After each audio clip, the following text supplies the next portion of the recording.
And that was a great, in a nutshell, the Florida Hometown Hero program is not specific to specific occupations. So I have a question, Yes. Ray.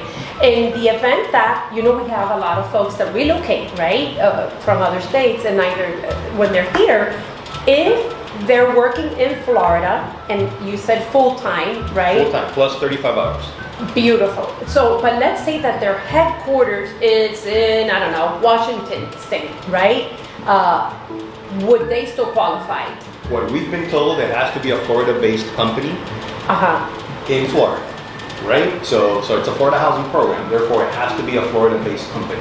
Okay. The employee has to be working there 35 plus hours. That's as far as what we know. Now, we have 20,000 scenarios, 20,000 cases where we go back and forth with the Florida housing.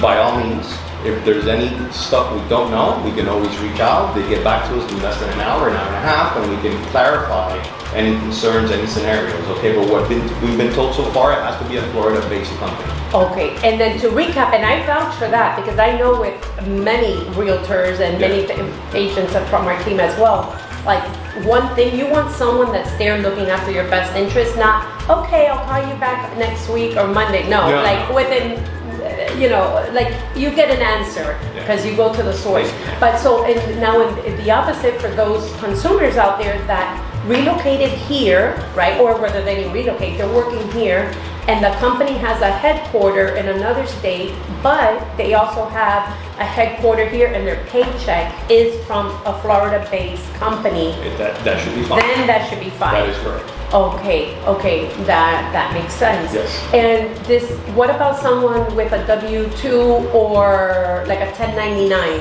Is there As long as it's Florida-based. Oh, so it could be a 1099? Absolutely. Okay, so you heard that. It's not restricted anymore to It's no longer restricted to a career, to frontline workers. It's income-based, so they can be self-employed, they can be W-2 wage earners. It doesn't matter. Wonderful. And what else can you tell us about? The process, the process is very simple. We have a digital online application. It takes you 10-15 minutes to complete the application. You can upload all your documents there, your W-2s, your tax returns, your pay stubs, all the information that's needed.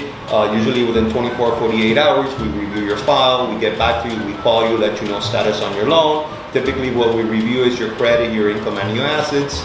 Check the guidelines, make sure you qualify for the program. It does have a minimum requirement of a credit score of 640. That's important to know. Sometimes we get borrowers that have credit scores in the 580s, 590s, 600. We educate that consumer, that borrower, on how to increase their credit, what needs to be done to get there. So sometimes we can take a month or two to approve that client, but we have to get started somewhere along the lines. It's important that we get the preliminary stuff done up front. Okay, which we will be back with some other information on that.